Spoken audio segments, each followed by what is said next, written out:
Olá galera, olha só que maravilha. Dirigi em São Paulo, feriadão de carnaval. Para quem está pulando o carnaval, ou seja, pulando a etapa do carnaval, né? Não participando do carnaval, é muito legal.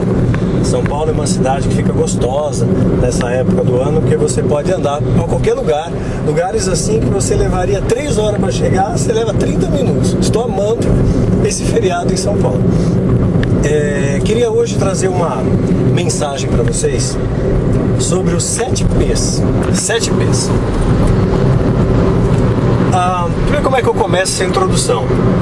Legal, eu gosto desse momento que a gente tem, assim, de trocar ideia, né? Não que eu tenha muitas ideias repetidas para trocar, mas é importante a gente, às vezes, conversar, dialogar e deixar uma semente aí no seu coração, na sua vida, para que haja crescimento. Uma vez um pastor comentou comigo sobre a história dos P's. Às vezes o cara, de repente, ele tenta buscar uma profissão na vida que possa atalhar, que ele possa pular etapas, né, no seu crescimento profissional. Então ele vai ser pedreiro. Hoje a mão de obra qualificada de um bom pedreiro é caro. Vai ver quanto é que custa para fazer um muro, para colocar um telhado, né? Então é caro. Então o cara vai tentar ser pedreiro, né? De repente ele vai se dar bem até na profissão. Só que o cara não sabe fazer o muro. Ele constrói o muro torto, o muro desaba, né? Não dá certo. Ele construiu as muralhas de Jericó, que na primeira cornetada cai pro chão. Então não deu certo. Aí ele vai tentar ser pintor, segundo P. Vai tentar ser pintor. Ele não sabe pintar nem quadro e nem parede. Fica tudo uma porcaria, borra tudo. Segundo P. Não deu certo. Aí ele vai tentar ser professor. Opa, mas professor tem um obstáculo. Professor tem que estudar, né? Então eu vou ter que estudar muito para ser professor. Para você ensinar, você tem que antes aprender. Então, professor também não dá. E eu vou tentar ser político, 4P, né? Tentar ser político. E para ser político, você não precisa necessariamente de uma base acadêmica, né? E veja bem, eu não estou me reportando aqui a um político específico, a esse ou aquele, mas eu estou me reportando a um sistema, né? No Brasil, a gente vive um grande paradoxo. Para você entrar numa empresa, eu lembro que uma época, quando eu trabalhava secularmente, eu cheguei a ter o privilégio de trabalhar numa empresa muito grande. Nessa época fazia parte do satanismo ainda. É uma empresa muito grande, multinacional. E essa empresa estava comemorando na época 120 anos de existência, né? Então tinha vários locais do mundo, inclusive no Brasil, evidente, eu trabalhava no polo do Brasil. E nessa comemoração, os funcionários receberam mais do que um treinamento, mas assim, conheceram mais sobre a história da empresa, que foi muito legal. E contaram que o fundador da empresa era um cara autodidata, ou seja, ele aprendia sem haver a necessidade de ser ensinado. Isso é o autodidata, você aprende sem que alguém precise te ensinar. E aí eu fiz a seguinte pergunta: para entrar naquela empresa, olha, era muito difícil. Você tinha que ter formação acadêmica, tinha que falar idiomas, passava por vários testes psicotécnicos, testes práticos, entrevistas, dinâmicas de grupo, testes psicológicos complexos e toda uma parafernália, uma seleção altamente rigorosa para entrar. Claro que eu pulei essas etapas porque a empresa, né, fazia parte lá do sistema. Enfim, e eu perguntei, poxa, se por acaso o fundador da empresa, ele de repente chegasse e batesse na porta da empresa para procurar emprego, uma pessoa altamente qualificada, vocês não deixariam nem ele passar pela primeira etapa, porque na análise de currículo iam ver, puxa, não tem formação superior, né? Não adiantava, ele não teria nem sequer a oportunidade de mostrar o seu talento, as suas habilidades. E disseram, ainda eu fui rechaçado por causa daquilo e tal, né? Enfim, então para ser político, né, fazendo aí uma analogia, o político não precisa. Hoje o Brasil elege o palhaço, nós tivemos um presidente da República torneiro mecânico, ou seja, nada contra o fato de ser um torneiro mecânico, né? A gente tem que honrar as profissões e eu creio que o Lula ganhou por mérito também, porque ganhou a confiança do povo. Eu não estou aqui para questionar ou para entrar no mérito político da coisa, eu estou me reportando ao sistema. Então, para ser político, você não precisa ter o conhecimento acadêmico, né? Então, nesse caso, da mesma forma, a pessoa que vai tentar ser político, ele tenta um atalho, né? Não são todos, é claro, mas muitos vão tentar atalhar e usufruir e mamar aí no governo, né? Bom, não deu certo, o cara não conseguiu ser político, não deu certo, esse aí já é o 5º P, né? Ele foi pedreiro, ele não deu certo, ele foi pintor, ele não deu certo, ele foi professor, tem que estudar, político, 4º P, não deu certo. Aí ele vai, não deu certo, ok, então agora eu vou tentar, não deu certo ser político, eu vou tentar ser padre, 5P, vou tentar ser padre. Mas para ser padre, o cara tem que estudar muito também, tem que conhecer aramaico, grego, latim, hebraico, tem que ficar confinado, tem que te submeter à disciplina, tem horário para levantar, tem horário para dormir, tem hierarquia para reportar. Dá muito trabalho ser padre, né? Vestir a batina dá muito trabalho, exige bastante. Então, ele vai tentar o 6º P, vai tentar ser pastor, né?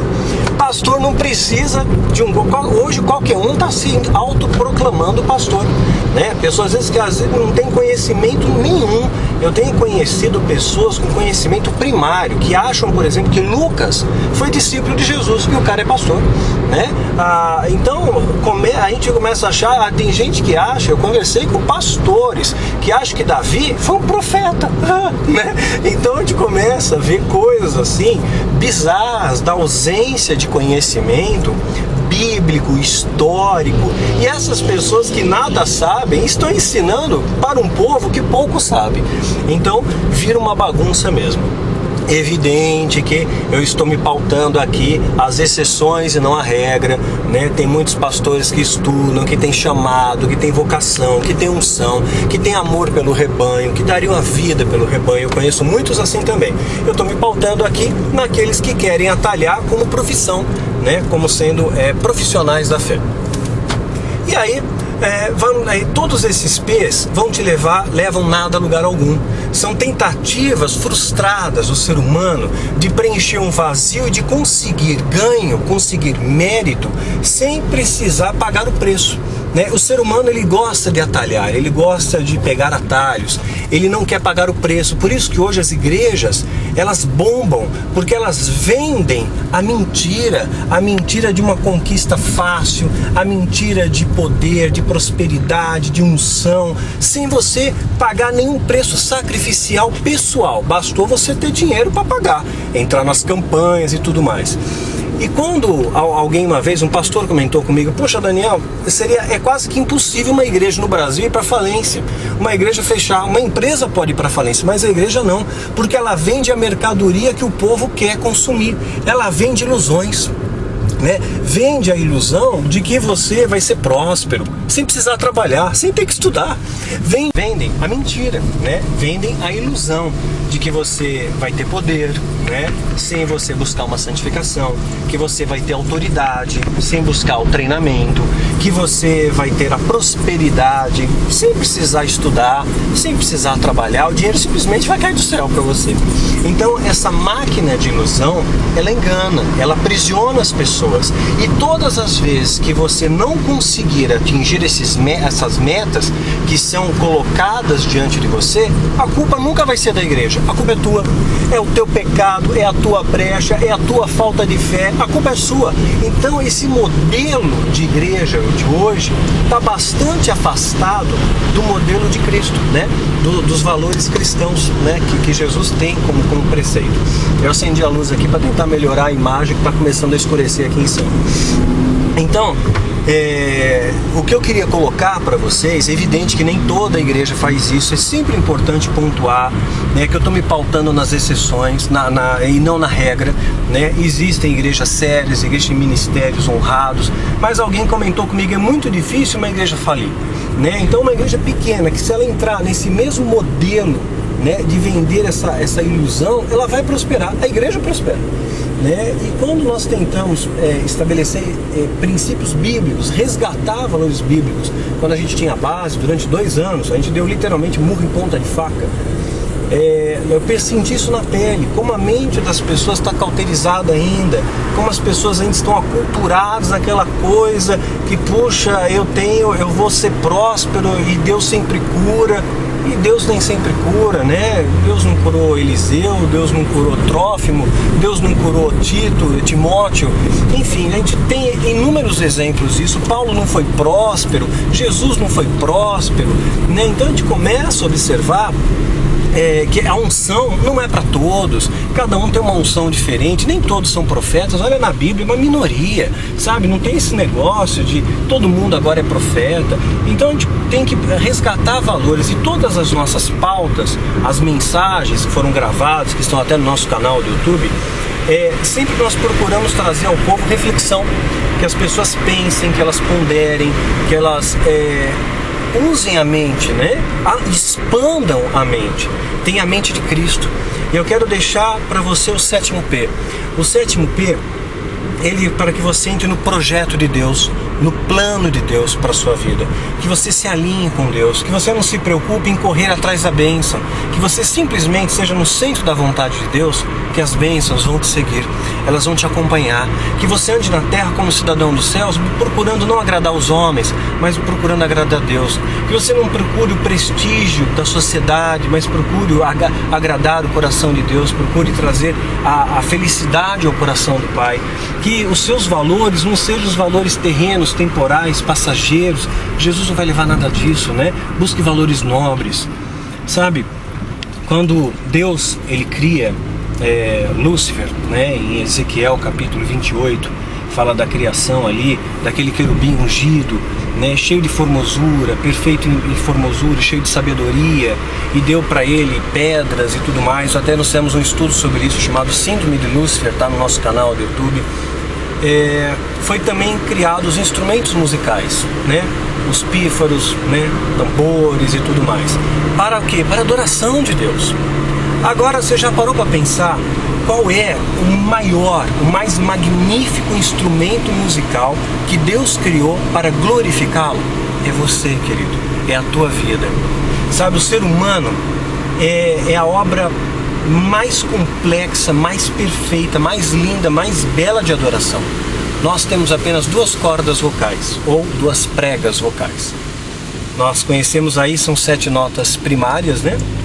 Dó, Ré, Mi, Fá, Sol, Lá, Si, Dó, lá, essas coisas aí. Eu entendo muito pouco de música, mas eu posso lhe afirmar que o ser humano, com apenas 2 cordas, pode produzir uma infinidade de sons, né? Tem pessoas que conseguem imitar bateria, som de guitarra, de tambores, de flauta com a boca, né? São orquestras humanas, coral de vozes, ou seja, a voz humana é a expressão mais magnífica de adoração a Deus. E Deus deu esse dom para você, deu esse dom para mim. Então vamos adorar a Deus com as nossas vidas, né? Que a sua vida seja um tributo a Deus, que esse seja o 7º P da sua vida, que você entre no plano de Deus, no propósito de Deus, no projeto de Deus. Você faz parte do sonho de Deus. Deus sonhou com você, Ele projetou você de uma maneira para adorá-lo e de uma maneira para que você só seja completo quando você está em harmonia com Ele. Você só vai estar completo quando você voltar aos braços do Criador. Então não desista, se insista, siga o caminho estreito, é um caminho que vale a pena. Se alguém um dia te apontar um caminho largo, um caminho de facilidade, está errado, está mentindo, é antibíblico. Jesus disse que na vida você vai ter aflições. Jesus disse que quem quer me seguir, toma a tua cruz, né?